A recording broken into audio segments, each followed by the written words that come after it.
Ladies and gentlemen, we have an incumbent administration spying on a presidential candidate, a potential replacement for that administration.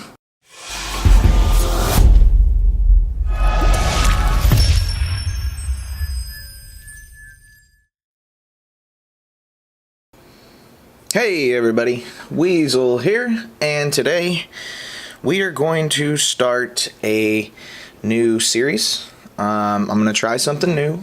I will eventually start doing this live whenever, of course, I get more people to subscribe to the channel. But for now, we're going to start going through the news or any topic. It can be a requested topic or probably most likely any topic that I just go ahead and choose. And we'll read through it together, talk about it, break it down. Keep the session short, 15, 20, maybe 30 minutes. And we'll see how it goes. So, let's go ahead and get started. Today, I want to talk about this article at one of my favorite mediums called Hedge, as you'll see here on the screen. And this article is written by a guy named Tyler Durden. And yes, you have heard that name before. That name does come from that movie Fight Club. So Tyler, I don't know. We don't know his real name. He's anonymous, but this guy has been writing on Hedge, this medium, since I started reading this medium. Or since before, actually.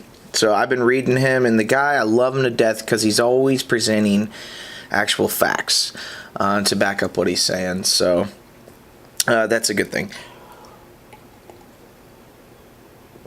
And excuse me, because I'm drinking coffee while I'm talking. But yes, anyways, so a little backstory first, or actually, let's get the title here. FBI spy op opposed Trump campaign infiltrated by longtime CIA and MI6 asset. I'm not sure who's been paying attention to what's been going on lately or not in the news and with politics. But it's going to be very difficult for me not to deviate from today's topic because there's so much going on. There's so much to talk about. There is a lot of scandal going on. Let me rephrase that. There is a lot of potential or alleged scandal going on. And I'm buying into some of it. I really am. I'll admit it. Because there is a lot of fact coming out now. And it's just blatantly obvious at this point what has happened. So I want to try not to deviate. So if I do, please forgive me. But to preface this article, what happened was a little while back, the New York Times came out with an article detailing that there was an FBI spy, if you will, or we'll call him a spy. There was an operative in the Trump campaign during the election and during the campaign that worked for the FBI. And obviously this picture that you see down here, I believe this is the gentleman that they're referring to. Now, this information came from the New York Slimes and I believe actually the Washington Post as well. But the New York Slimes, so they have their sources. I don't know if they're true or not. I know that the New York Slimes does take their sources serious. I know they're not just going to rush something to print like, say, CNN would or BuzzFeed would, like they did with the dossier, with no actual way of confirming most of it. So, anyways, that article came out for the New York Times, and it was just a bombshell. Now, the New York Times, as much of a liberal media as they are, they were making it a point to point out the need for this operative. they were showing that bias, if you will, that this is just more proof that there is a lot going on, or there was a lot going on in the Trump campaign. There was collusion with the Russians and that whole farce. And I did a video on this, exact what I'm about to say, but I haven't posted. I'm not sure if I'm going to, because I was watching Mark Levin. I hope. If you don't know who Mark Levin is, you need to get educated, because the guy is awesome. Check him out, Mark Levin. Anyways, he pointed out that New York Times article does the complete opposite of what we suspect the New York Times purpose in publishing it was. That bias that we're talking about, that way of influencing their readers, thinking that there's just more and more reason to believe there was collusion and a lot of illegal activity going on in the Trump campaign. And Mark argued that as he went through the article, he pointed it out and showed that this gross overreach and overstep by the Obama administration, or at least the Federal Bureau of Investigations under the Obama administration. And the interesting point to this is it goes straight to the top. This isn't a couple rogue agents getting together and trying to influence an election or spy on a campaign or anything of that nature. This is literally the leadership. The top leadership in the FBI, in the DOJ, many others. We could allege the CIA, a few others. I've heard that alleged as well. And they come up with this Operation Crossfire Hurricane, which is what we're about to read here in a second, and begin spying on the Trump campaign. But the FISA courts, it was a FISA abuse, because the information they used was flimsy at best to get the FISA court to approve this. This Papadopoulos guy, I mean, he's a nobody, let's be honest. And sorry, Mr. Papadopoulos, if you ever hear this, which I know you won't, but he's a nobody. He doesn't matter, nor should he matter. He's just a nobody in the campaign, and this guy, he's a young kid, he's 28 years old, he's near my age, just a hair younger, and he's at the, he's drunk. He's drunk. He's drinking, having a good time, everybody's celebrating. You know, this guy's part of a national campaign, an election, and, you know, and all that jazz. He's drunk, and he makes a sly comment to the Australian ambassador and says, don't quote me here, I'm paraphrasing, but he says something along the lines of, we know that the Russians have Hillary Clinton's emails. That was their flimsy at best evidence that they presented to the FISA court. There may have been more, don't get me wrong. I don't pretend to know everything or have all these sources. I'm going based off of what I can put together from all these other different sources who have sources. But I mean, it's flimsy at best. Seriously, I don't know any other way to say it. And the FISA court was duped. I mean, they were absolutely duped. Now, the interesting thing is, and I'm getting off topic, they actually had to go back after a certain period of time to the FISA court and kind of show progress, if you will. That's the whole point. The FISA court is to protect an American citizen, to keep it from the government spying on you like that. You know, you got to get permission to unmask whoever that person is. And the interesting thing was, they didn't really have anything. There actually hasn't been any proof. None that we know of yet. It could come out, but I still have yet to see like a good probable cause to do this. And we all know the real reason for doing this. At least my assumption. I'm starting to put the dots together. I'm starting to draw that conclusion that this was an opposition candidate.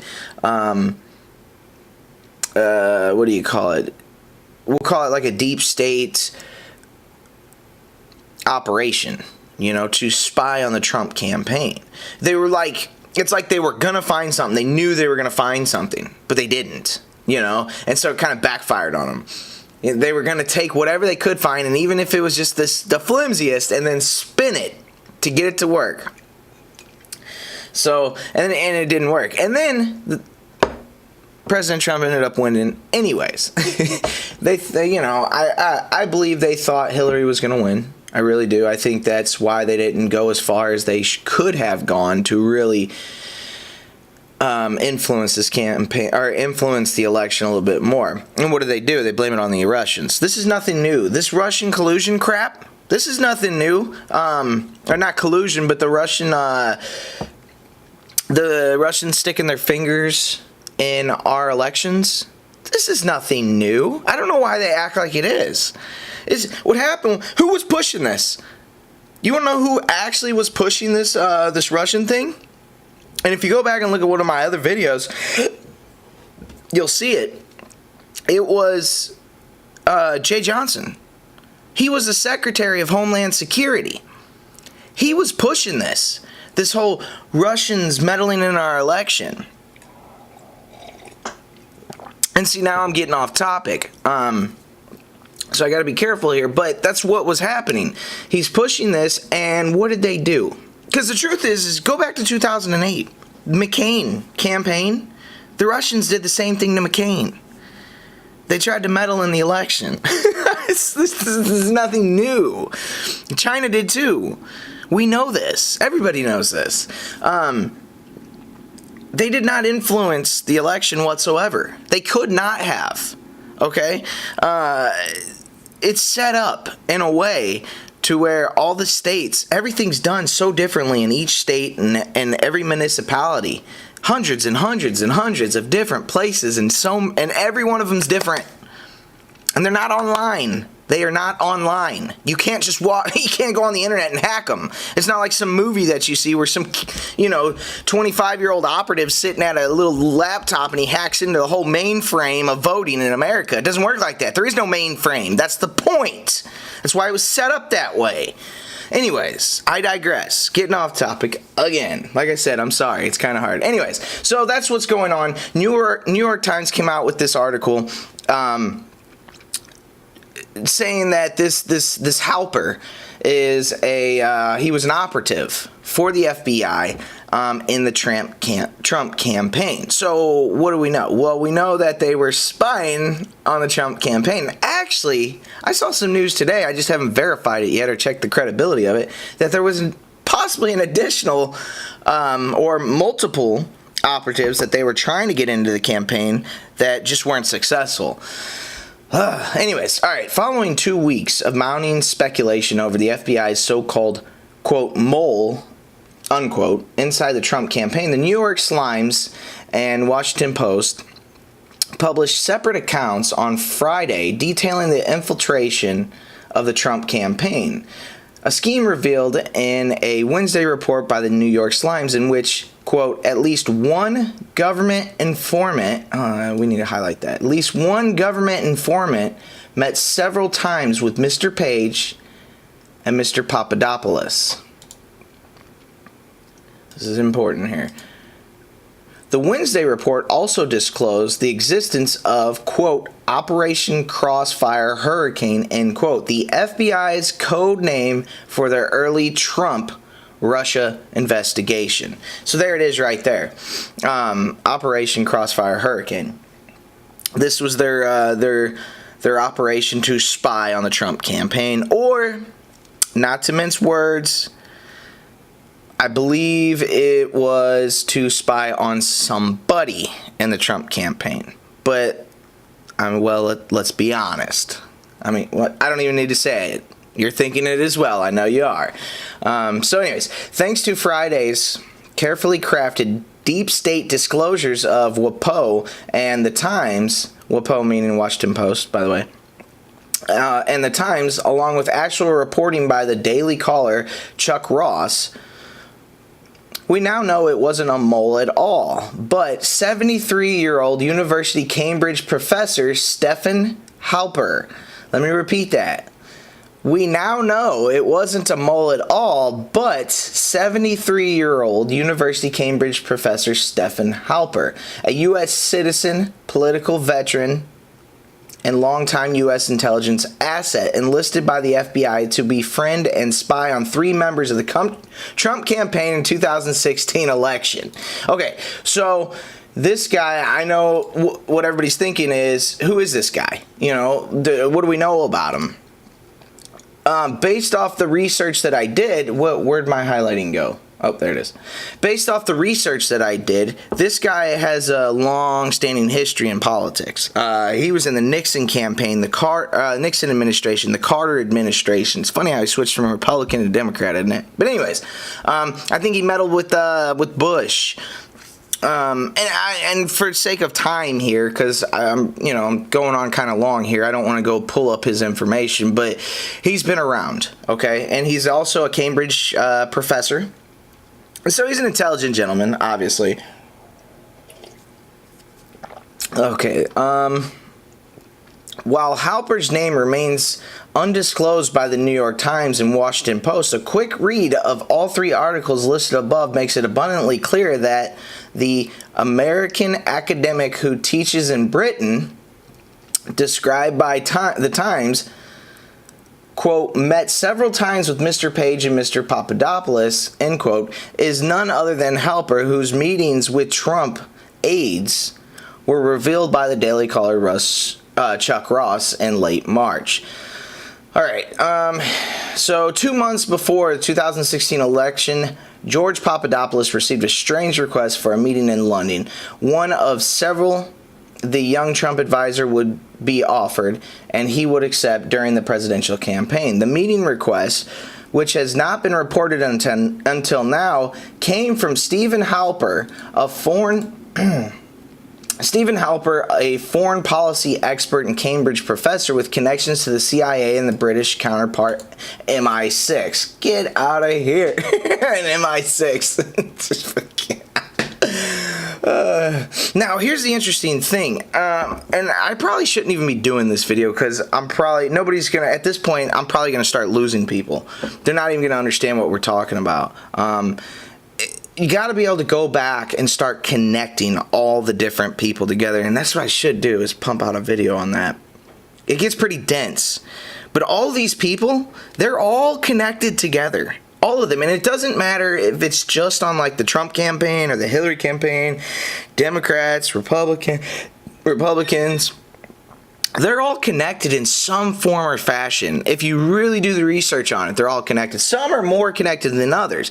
Like, you will find that a lot of the opposition stuff that was happening, and a lot of these people are heavily attached in some form or fashion to Hillary Clinton or Bill Clinton, the Clinton Foundation, their campaign, whatever. All the people attacking Trump, they're all connected. Prime example, Mueller, special counsel. Now, mind you, the news will have you believe that they're investigating Trump. That's not the truth. They're actually not investigating Trump. But anyways, I digress. This guy is investigating people of the Trump campaign, and this dude has heavy ties to the Clintons. Heavy ties. And I don't want to sit here and argue about, and try and break out all the proof to that. Just do the research. I may even make a video on it. But a lot of these people, my point is, I'm getting off topic again. Sorry, guys and gals. The point here is all of these people are connected. They're all connected. Like one person refers to another and this and that and blah, blah, blah, blah, blah. These are your deep state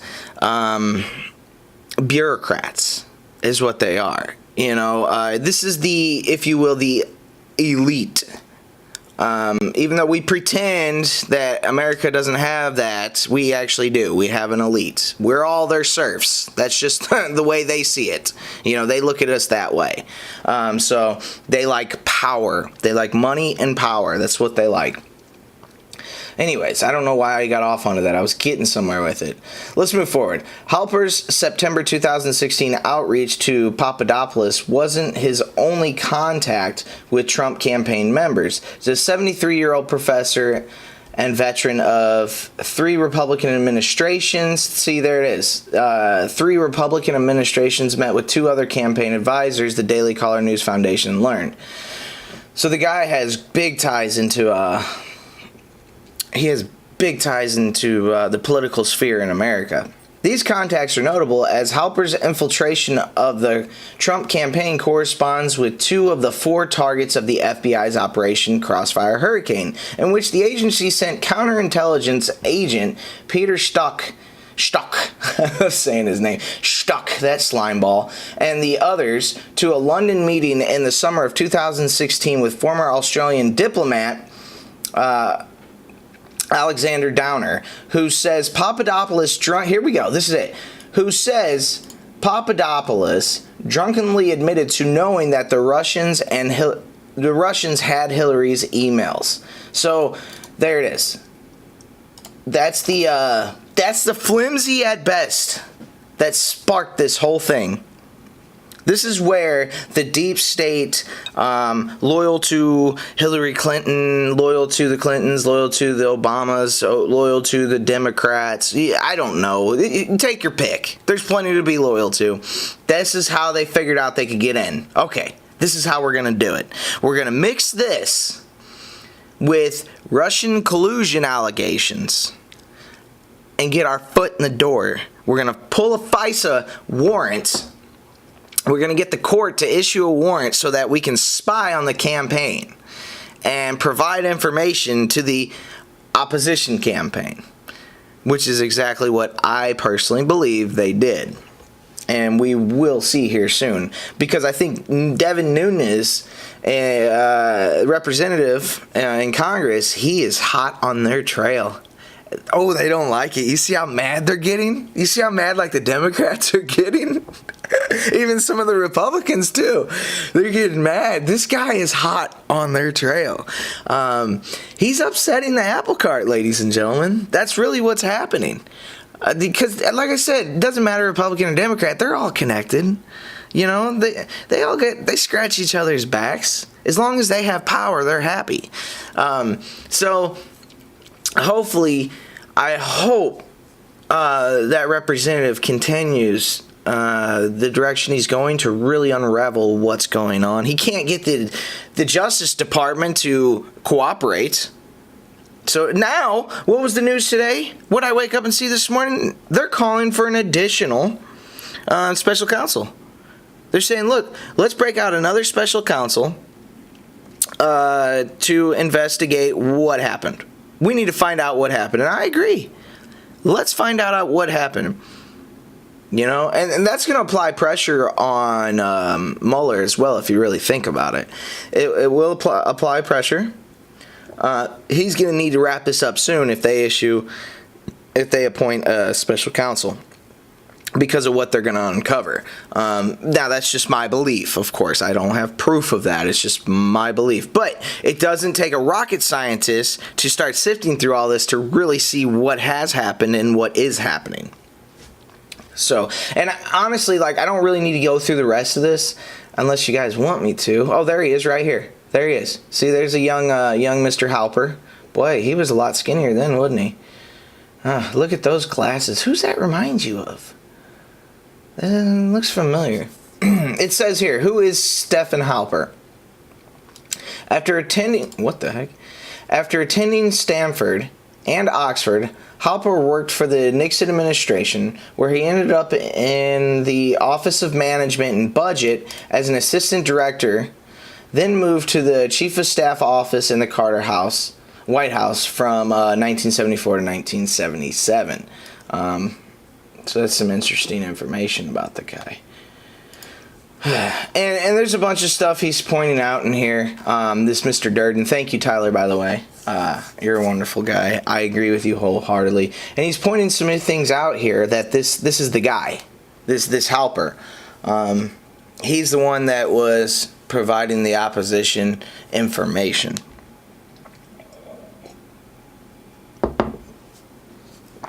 Oh, man. All right. Let's see here. Halper was involved in U.S. politics at the highest levels for decades, becoming George H.W. Bush's National Director of Policy Development during his presidential campaign. After Bush's loss to Reagan, Halper worked as Reagan's Deputy Assistant Secretary of State, where he served under 3 different secretaries. So you see, this guy is one of them. He's part of that deep state.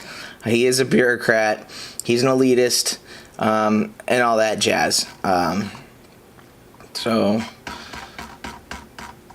what do we know? What's the point in me bringing this up? What do we know?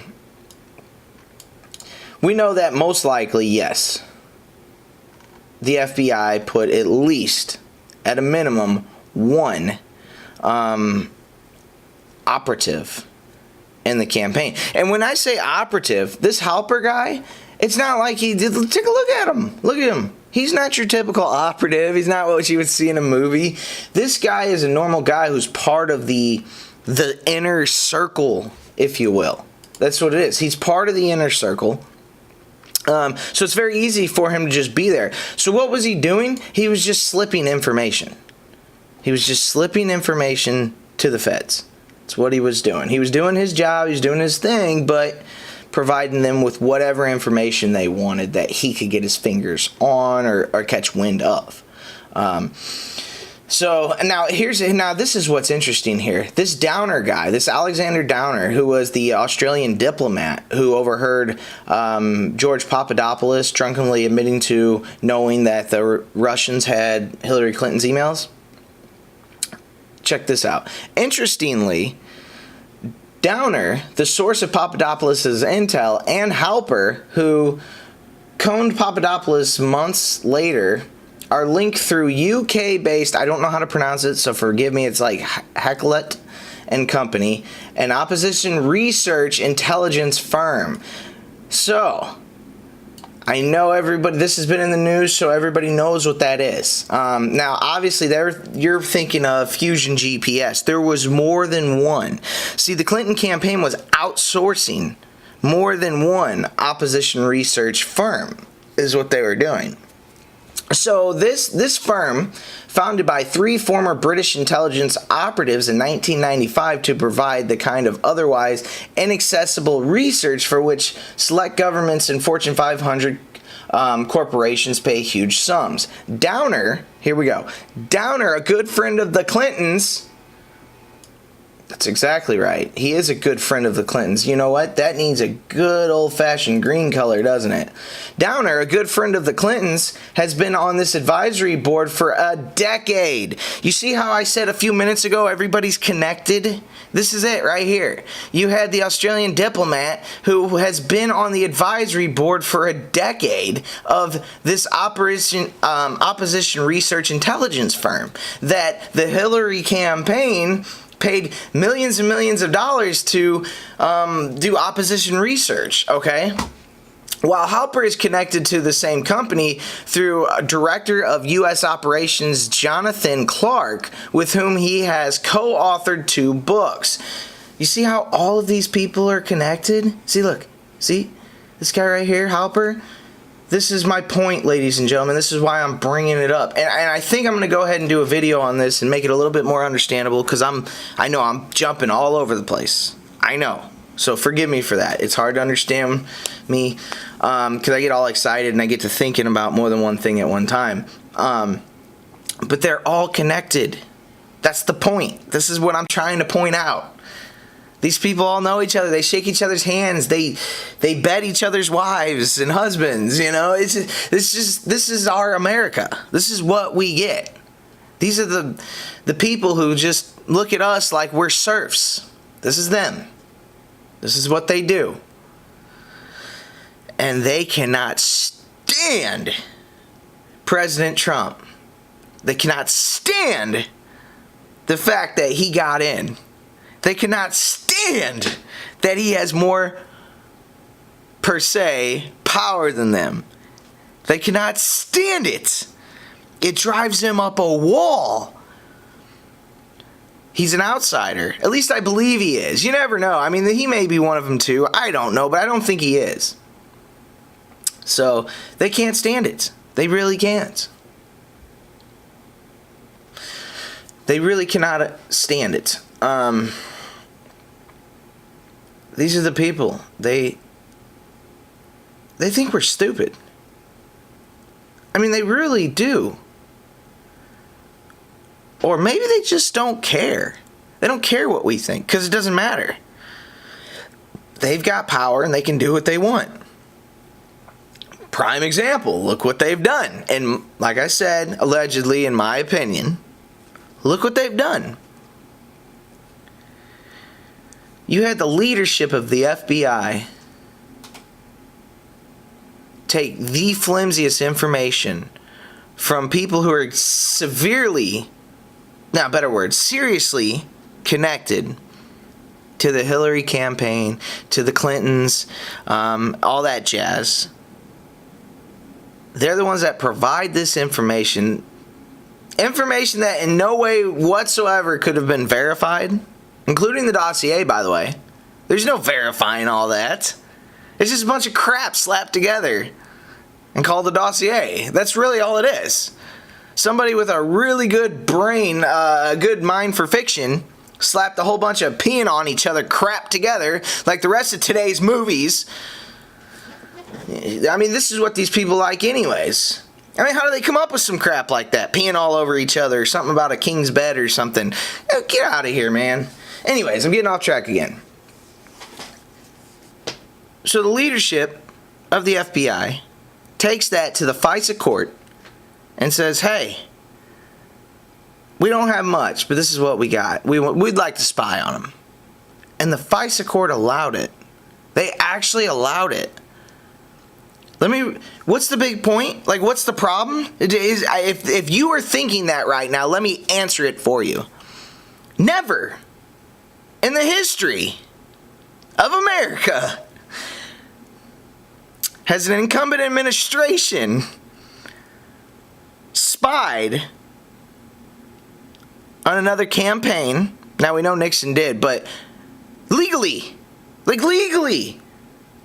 You don't do it. And if you can't understand that, something is seriously wrong with you. How can you not understand the danger that imposes here in America and on our system, on our Constitution? That's another thing. All these people wipe their butt with the Constitution. They don't care. You know, to you and me, that document means something. But to them, it doesn't. If you cannot understand those serious implications, what that does, you have an incumbent administration, bureaucrats, intelligence agencies, extreme federal government power. Ladies and gentlemen, we have an incumbent administration spying on a presidential candidate, a potential replacement for that administration. They say the Russians are influencing our elections? Ha! I say the deep state Democrats are influencing our elections. We need to take a look in our own backyard.